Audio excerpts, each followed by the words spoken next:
Hello students, मेरा नाम ब्रजेश कुमार है और आपका विक्रम करियर कोचिंग में स्वागत है। स्टूडेंट्स, हम लोग पढ़ रहे हैं टेंस। क्या पढ़ रहे हैं? टेंस। और टेंस में हम लोग प्रेजेंट इंडेफिनिट देखने वाले हैं। सही है? उसका नियम भी बता चुके हैं और उसमें कुछ एग्जाम्पल भी दिए थे। सही है? अच्छा, प्रेजेंट इंडेफिनिट की पहचान क्या होती है, हम फिर से एक बार समझा देते हैं। पहचान होती है कि वाक्य अंत में ता है, ती है, ते है, ऐसा चीज आता है, यानी वर्तमान कोई आदत बताता है। क्या बताता है? या कोई प्राकृतिक घटनाओं के बारे में बताता है। सही है? एक चीज़ और है, हम कहते वाक्य अंत में ता है, ती है, ते है, ऐसे पहचान हो जाती है कि प्रेजेंट इंडेफिनिट है। कोई दिक्कत? फिर हम कहें कि अगर हमारा सब्जेक्ट एक वचन वाला है। क्या वचन वाला? यानी सिंगुलर रहता है तो वर्ब की फर्स्ट फॉर्म में एस या ई एस लगाते हैं। क्या लगाते हैं? और जब वह बहुवचन हो जाता है, जैसे आई वी यू दे, तब वहाँ पे सहायक क्रिया के रूप में कुछ नहीं आता है, वर्ब की फर्स्ट फॉर्म केवल अकेले मुस्कुराते हुए आ जाती है। सही है? कोई दिक्कत है? इसमें कुछ एग्जाम्पल दिए थे। सही है? एग्जाम्पल बोल दो, क्या था? एक लोग बोलो बहू, सब लोग मिलकर बोल बात, तो फिर हम काम। हाँ, प्रमोद तुम्हारी सहायता करता है, इसका क्या बनाया हो? Pramod helps you.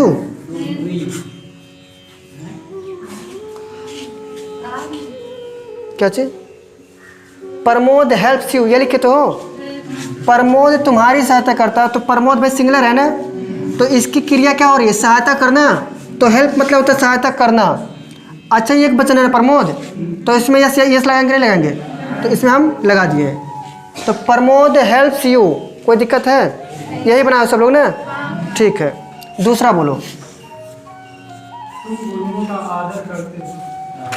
तुम गुरुओं का आदर करते हो। तो यहाँ पे गुरुओं का मतलब टीचर्स हो गया, तो क्या लिखे हो? यू रिस्पेक्ट टीचर्स है, तो अपने लिखा तुम गुरुओं का आदर करते हो, ये लिखा गया था। तो यू रिस्पेक्ट, हाँ सही बात है, दी टीचर्स। अच्छा, काहे दा लगा पता है? तो भाई दूसरे के गुरु के जाके थोड़ी तुम वो करोगे। ऐसे गुरु हैं जिनको आप जानते होगे, उन्हीं का आदर करोगे ना। अब तो पता नहीं दूसरे के गुरु हैं, मतलब पढ़ाते हैं, तुम्हें नहीं ना पता है, तो उनके कुछ भी बोल देते हो। लेकिन जब जानते हो तो उसके लिए हम दा का प्रयोग करते हैं, ये बताया जा चुका है। जिन आफ का प्रयोग नहीं होगा, ठीक है? दा का प्रयोग होता है, जिनको जानते हो उनके लिए दा का प्रयोग कर देते हैं। तो यू रिस्पेक्ट।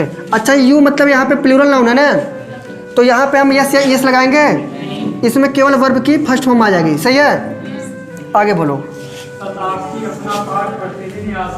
हाँ, Shatakshi, yes A T A के एस एच आई, शताक्षी। सही है? हाँ यही है, के एस एच आई रहता है छत्रे वाला, शताक्षी। ओ, हम तो लगा, चलो ठीक है। शताक्षी अपना पाठ याद करती है, इसका हिंदी नीचे लिख दे। अच्छा ठीक है, हाँ हिंदी लिख दे रहे हैं। शताक्षी अपना पाठ प्रतिदिन याद करती है, प्रतिदिन याद करती है। तो यहाँ पे हम इसका उल्टा लिख दिए, हमको लिखना था ऊपर। तो शताक्षी, अब यहाँ पे देख रहे हो शताक्षी तो नाम हो गया, लेकिन कर क्या रही है वो? याद। तो यहाँ पे लर्न हो जाएगा ना, लर्न। अच्छा, ये एक वचन है कि बहुवचन है? एक वचन है, तो यस यस लगी, लगा दें। ठीक है, शताक्षी लर्न क्या करती है भाई? अपना पाठ। तो यहाँ माय नहीं होगा, यहाँ पे शताक्षी के लिए हर का प्रयोग करेंगे, इसीलिए कह रहे थे ना प्रोनाउन पढ़ाएंगे। लर्न हर लेसन, लेसन डेली कर सकते हो, वो भी सही है। आया कि नहीं समझ में? आया कि नहीं समझ में? सबका अगर ऐसे लिखा है सही है, लेकिन बात ना करो भाई। यहाँ पे जो लर्न लिखा है ना, वर्ब की फर्स्ट फॉर्म में यस लगा है। क्या लगा है? यस, क्योंकि यह एक वचन है। कोई दिक्कत? प्रॉपर नाउन हमेशा एक वचन होता है, उसका बहुवचन नहीं बनता है, बना ही नहीं पाओगे। आगे बोलो। हाँ, सूरज या सूर्य पूरब में निकलता है। सुनो ध्यान से, तुम लोग बतिया रहे भाई, ऐसे होता है क्या क्लास में? लिखा सूर्य पूरब में निकलता है, क्या लिखे हो? The sun rise in the, हाँ अच्छा एक बात बताओ, तो यहाँ पे जो सन लिखा है, सन 1 2 के 10 2 है, तो यहाँ पे यस नहीं लगाएंगे? राइजेज हो जाएगा ना, तो यानी वर्ब की फर्स्ट फॉर्म में यस या ई एस लगा है, और हमारा क्या है? सिंगुलर नाउन है। क्या है? सिंगुलर है। कोई दिक्कत? सभी का ऐसे है तो समझियो सही है। आया कि नहीं सबको समझ में? ठीक है, हाँ ठीक है, तो इनको मिटाते हैं फिर लिखते हैं। देखो लिखा है मेरे पिताजी इस दफ्तर में काम करते हैं। दफ्तर मतलब वही होता है कारखाना, तो सॉरी कारखाना, ऑफिस, सॉरी। लिखा है माई फादर, हाँ वर्क, यस लगा दें क्योंकि पिताजी एक का है ना, तो यहाँ पे इसलिए वर्क की फर्स्ट फॉर्म में ऐसे यस। ठीक ठीक, आगे बोलो। My father works in this office. मेरे पिताजी इस दफ्तर में काम करते हैं, यही होगा। कोई दिक्कत है बताओ? अगला बोलो। अच्छा गरिया देता है, वह रमेश को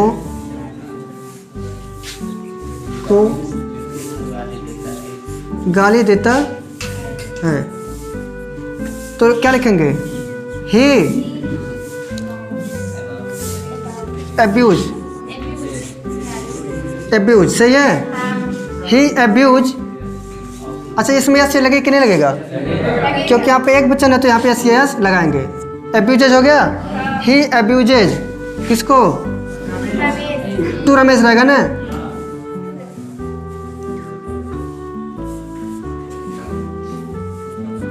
ही एब्यूज टू रमेश, और रमेश को गाली देता है। हाँ लिखो, जिन वर्ब के अंत में नोट है,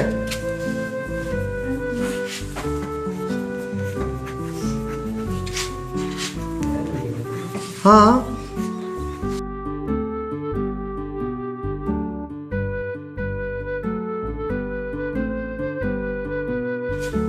एस लगाते हैं। होता नहीं मन में आता है कि भाई कभी एस लगाएं कभी ई एस लगाएं, होता है ना। तो अगर ओ आता है, सी एच आता है, डबल एस आता है, एस एच आता है या एक्स आता है, तो वहाँ पे हम मेन वर्ब में ई एस लगा देंगे। क्या लगा देंगे? नहीं तो केवल यस। कोई दिक्कत? ठीक है। अब एक दो एग्जाम्पल वैसा लिखते हैं जो कि थोड़ा इससे हटके है। लिखो, बोल रहे हैं मेरी गाय मुझे दूध देती है। इसका बनाओ, समझो क्या होगा। यहाँ पे मेरी गाय की अंग्रेजी क्या होगा? हाँ बोलते रहो, माई काऊ। जब पूछे तब माई काऊ। अच्छा यहाँ पे दूध देती है, तो यहाँ पे देती की अंग्रेजी क्या होगा? हाँ देखो गिव हो जाएगा ना, गिव मी मिल्क। अच्छा एक बात बताओ, यहाँ पे दो ऑब्जेक्ट है कि नहीं है? देखो मेरी गाय मुझे दूध देती है, तो यहाँ तक पूरा क्या ये ऑब्जेक्ट है ना, हाई गिव जो होता है वर्ब है, तो क्या देती है? मुझे दूध देती है। तो यहाँ जो मुझे लिखा गया है ये कौन सा ऑब्जेक्ट है? इनडायरेक्ट। और इनडायरेक्ट को पहले रखते हैं और डायरेक्ट वाले को बाद में, इसलिए लिखा है माई काऊ गिव्स। क्या रहेगा? Gives me milk. आया कि नहीं समझ में? क्योंकि ऑब्जेक्ट दो प्रकार का, two direct two indirect. Indirect जो होता है वो व्यक्ति को बताता है और डायरेक्ट बताता है वस्तु को। तो हमेशा इनडायरेक्ट यानी जो व्यक्ति होता है उसको पहले रखा जाता है, उसके बाद में इसको। कोई दिक्कत? तो यहाँ पर जो दूध लिखा है इनडायरेक्ट ऑब्जेक्ट है, तो माई काऊ गिव्स मी मिल्क। कोई दिक्कत है कि नहीं? हाँ तो इसको कॉपी करो। तो आई, देखो आई ईट लिखेंगे या फिर लिख सकते हो टेक, है ना, फूड, आई टेक फूड। तो यहाँ पे जो ईट लिखा है, चाहे ईट लिखो चाहे टेक, आई हमारा बहुवचन माना जाता है, इसकी वजह से इसमें यस या यस नहीं लगाएंगे, नहीं तो क्या हो जाता है, ईट्स हो जाता है। क्या हो जाता है, ईट्स। अगला लिखो, रवि सदा सत्य बोलता है। जिनको समझ में नहीं आएगा वो भी बताना तुरंत। रवि सदा सत्य बोलता है। देखो यहाँ पे लिखेंगे रवि, रवि यहाँ पे सदा की अंग्रेजी लिखेंगे ऑलवेज। रवि ऑलवेज स्पीक होता है ना, बोलना, स्पीक। और रवि एक्कट हुआ है ना, यहाँ पे एस लगा देंगे ना, स्पीक ट्रूथ।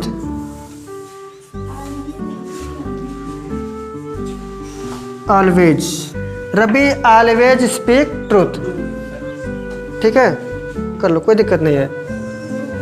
ख़त्म करें इसको, या फिर ऐसे भी कर लो, मेरा कुत्ता अजनबी व्यक्तियों पर भौंकता है।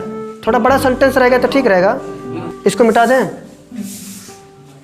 इसको मिटा रहे हैं, ये यहाँ पे बना दे रहे हैं एक ठो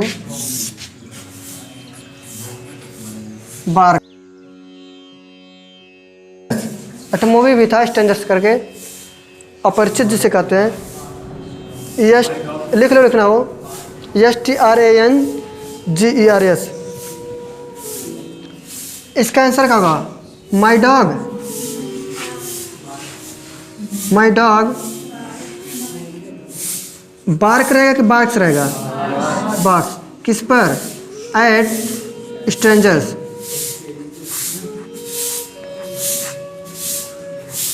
अजनबी व्यक्तियों पर। ये इतना ख़त्म हो गया। ढेर सारा होता है ना कि भाई एक ना, चलो पर की अंग्रेजी ऐट हो गया, तो लिखा है माई डॉग्स बार्क एट स्ट्रेंजर्स, मतलब मेरा कुत्ता अजनबियों पर भौंकता है। हाई बार्क का मतलब होता है भौंकना। क्या होता है, स्ट्रेंजर्स मतलब होता है अजनबी व्यक्तियों पर। यहाँ पर क्योंकि लिखा यस लगा है तो अजनबियों हो गया, या फिर कह दो अजनबी व्यक्तियों पर। सही है, तो मेरा कुत्ता अजनबी व्यक्तियों पर भौंकता है। अभी तक हम लोग बना रहे थे अफर्मेटिव, यानी साधारण वाक्य था, उसमें नहीं का प्रयोग नहीं था और प्रश्न नहीं पूछा था।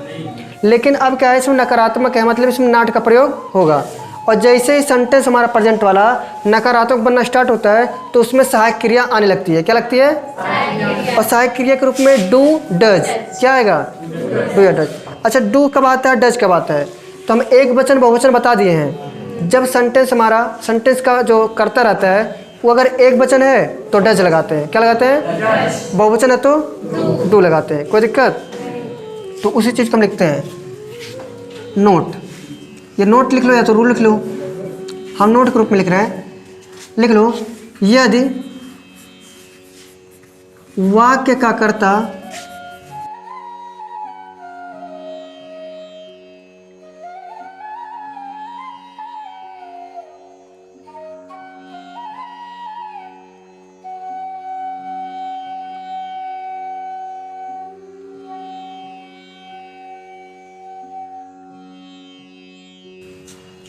ये चीज़ रहेगा। अभी इसमें और चीज़ है, कह रहा है यदि वाक्य का कर्ता एक वचन, यानी he see it they, sorry दे नहीं रहेगा, नाम आ जाएगा, तो वहाँ पे हम सहायक क्रिया के रूप में डज लगाने लगेंगे और मुख्य क्रिया के रूप में फर्स्ट फॉर्म। लेकिन अगर वाक्य का कर्ता हमारा बहुवचन है, जैसे आई वी यू दे या प्लूरल नाउन कोई हो सकता है, तो उसके लिए हम सहायक क्रिया के रूप में क्या लगाएंगे, डू, और मुख्य क्रिया के रूप में वर्ब की फर्स्ट फॉर्म। सही है, ठीक। अच्छा निगेटिव होता है तो हमारा स्ट्रक्चर भी बन जाता है ना, तो स्ट्रक्चर हम इसका ऊपर बना देते हैं। कोई दिक्कत, ठीक। अगर यहाँ पे लिख दे रहे हैं, अगर वाक्य में कभी नहीं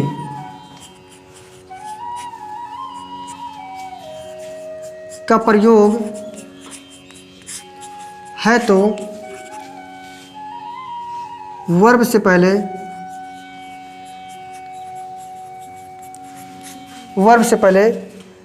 नेवर का प्रयोग करते हैं।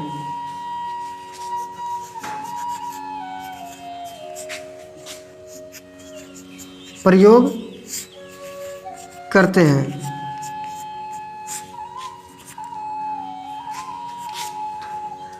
वर्ब से पहले नेवर का प्रयोग करते हैं। लेकिन एक चीज़ देखो, डू या डज का प्रयोग नहीं करेंगे, तथा डू या डज का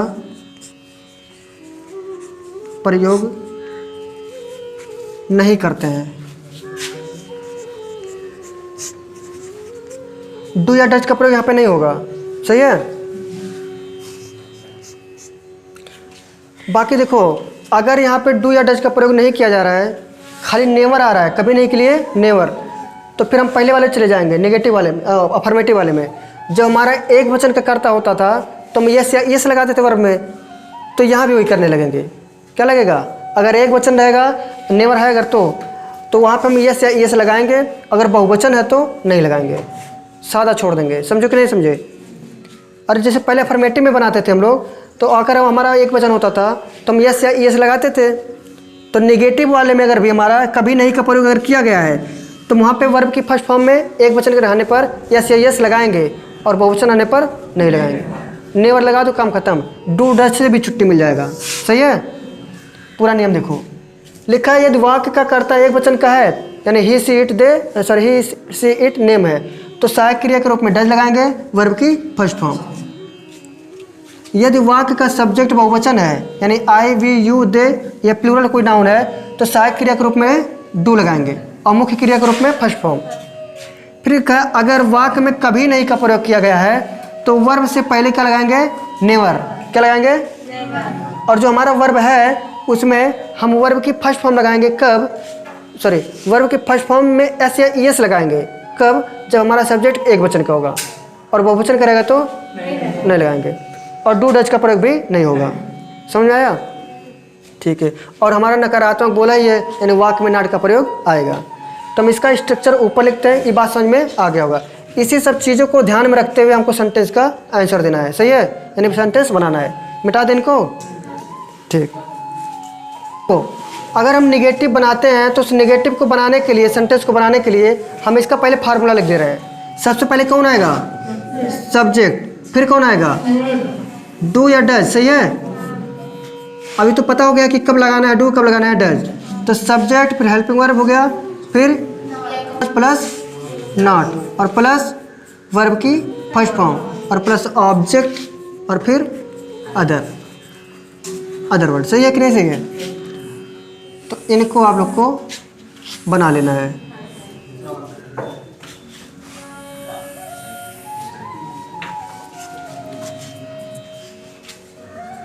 एग्जाम्पल दें। अब इसी में वैल्यू पुट करते जाओगे, तुम्हारा आंसर मिलते जाएगा, कोई दिक्कत नहीं होगा।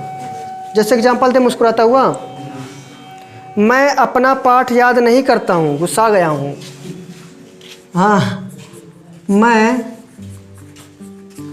अपना पाठ याद नहीं करता हूँ।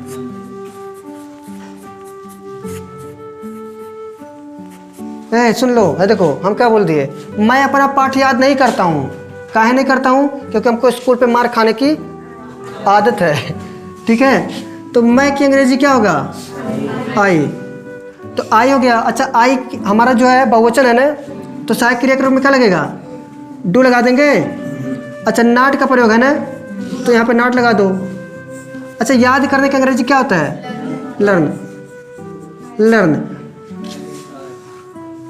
लर्न हो गया। अच्छा, एक बात बताओ, हम कहते आई जब आता है, अपना की अंग्रेजी क्या आएगा? माई हो जाएगा ना, तो माई लेसन हो जाएगा। माई, अच्छा, माई लेसन। कोई दिक्कत है? I do not learn my lesson. मैं अपना पाठ याद नहीं करता हूँ। हो गया। देखो क्या क्या लिखे हैं। सबसे पहले सब्जेक्ट है, हेल्पिंग वर्ब है, नॉट है, उसके बाद वर्ब की फर्स्ट फॉर्म है, ऑब्जेक्ट है, अदर है। कोई दिक्कत? ऑब्जेक्ट इसमें दो ठो है, पहचान रहे हो? दो ऑब्जेक्ट। हाई माई जो लिखा गया है ये है इनडायरेक्ट ऑब्जेक्ट, और जो लेसन लिखा है डायरेक्ट। इनडायरेक्ट व्यक्ति को बताता है और डायरेक्ट वस्तु को। और रूल है कि भाई अगर डायरेक्ट इनडायरेक्ट दोनों साथे आते हैं तो सबसे पहले इनडायरेक्ट रखते हैं, यानी जो बस व्यक्ति को बताता है उसको रखा जाता है। समझ में आया? ऐसे है। वे हॉकी नहीं खेलते हैं। वे हॉकी नहीं खेलते हैं।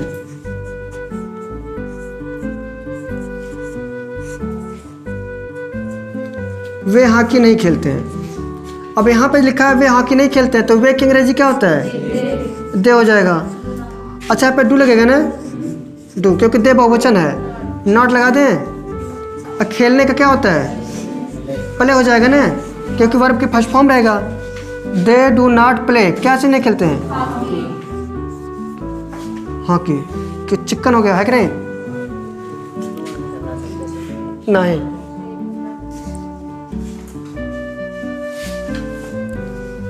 सीता एक मधुर गाना नहीं गाती है, पता नहीं कहाँ है,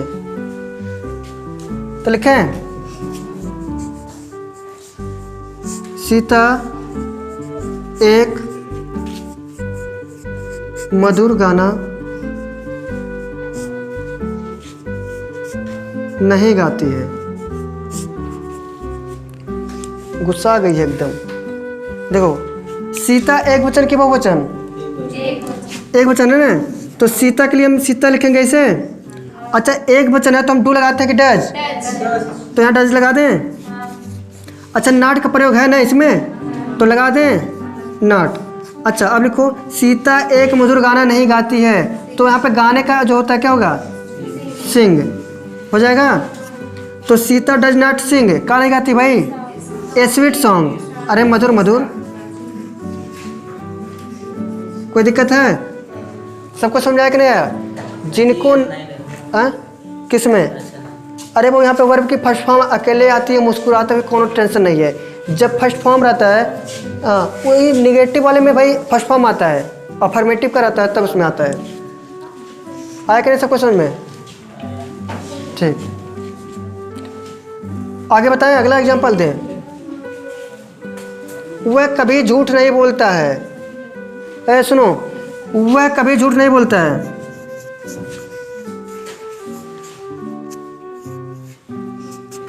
वह कभी झूठ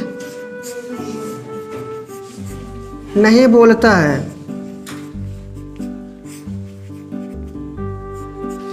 अच्छा, यहाँ पे देखो वह की अंग्रेजी क्या होगा? ही लिखेंगे ना, और यहाँ पे कभी नहीं लिखा है ना, कभी नहीं, तो कभी नहीं के लिए हम कहे तो डू या डज गलती से नहीं लगाना। यहाँ पे क्या आता है? नेवर। नेवर हो गया ना, और उसके बाद में बोलने की अंग्रेजी होगा तो टेल हो जाएगा। He never tells. अच्छा, एक बात तो जब यह एक वचन रहता है तो इसमें यस या यस लगाते हैं। कब के कंडीशन में? जब नेवर आता है तब के कंडीशन में। और डू या डज नहीं लगाते हैं। तो ही नेवर टेल्स ए लाई। आया कि नहीं समझ में सबको? मुस्कुराते हुए छापो। पहचान हर एक सेंटेंस का ही पहचान है कि सबसे पहले हम कोई भी सेंटेंस देखते हैं हिंदी में तो उसके अंत में देखते हैं। कहाँ देखते हैं? पहला स्टेप यह है कि पहले उसके अंत में जाते हैं। तो अंत में अगर ता है, ती है, ते हैं, ता हूँ, ऐसे सेंटेंस आता है लास्ट में, तो तुरंत पहचान लो कौन सा टेंस? Present indefinite. और फिर उसके बाद में जब टेंस पता चल जाए तो बीच में आओ, देखो नॉट है कि नहीं है। अगर नहीं का प्रयोग है उसमें तो बता दो उसको कि भैया तुम्हारे पहले क्या लगेगा?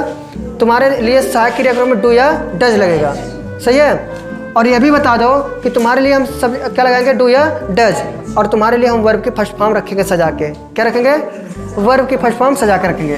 तो इसमें देखो हर जगह वर्ब की फर्स्ट फॉर्म आ रही है। कोई दिक्कत अगर है तो बताओ, मिटा दें? और एग्जाम्पल लिखो। कौनो सेंटेंस रहे तो सबसे पहले उसके अंत में जाओ, पहले टेंसवा पहचान बने बाबू। और जब टेंस पहचान लेवा तब तो सहायक क्रिया लगेगा। अरे भाई घर पे देखो नात रिश्तेदार आते हैं कि नहीं आते हैं, तो जो डेली आते हैं उनके लिए दूसरा व्यवस्था रहता है, चीनी दे देते हैं चीनी पानी, है ना।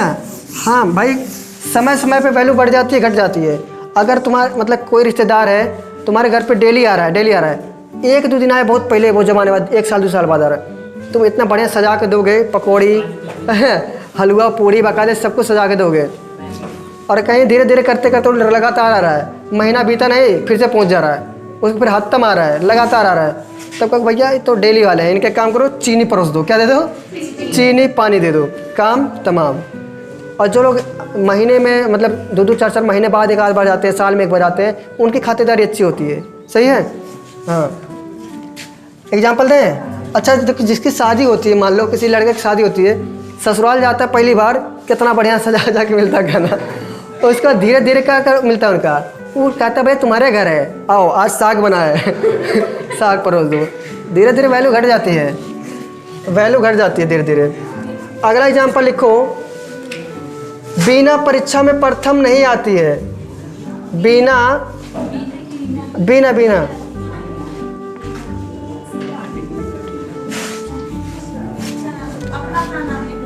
हाँ लिख सकते हो। बिना परीक्षा में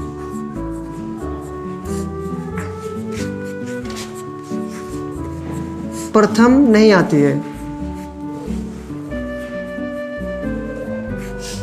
बिना परीक्षा में प्रथम नहीं आती है। देखो, प्रथम आने का हो जाता है स्टैंड फर्स्ट। क्या हो जाता है? Stand first. तो हम लिखेंगे बिना। बिना, अच्छा बिना के अंग्रेजी क्या नाम है, एक वचन है ना, और नहीं का प्रयोग है, तो हम यहाँ पे डू या डज लगाएंगे। तो क्या लगाएं? बिना डज नॉट स्टैंड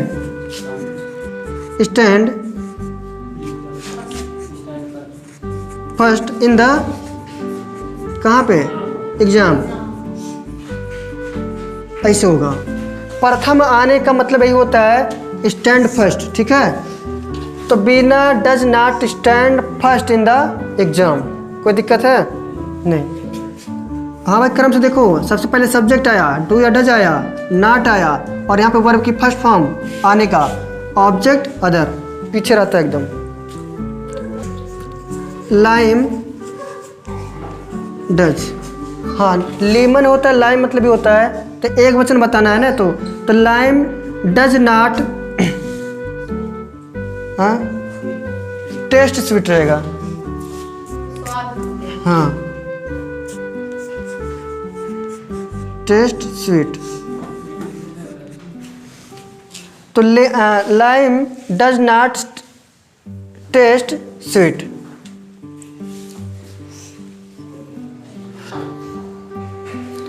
अगला लिखो, ए लड़के कभी स्कूल नहीं जाते हैं। ए लड़के कभी स्कूल नहीं जाते हैं। बस लास्ट है।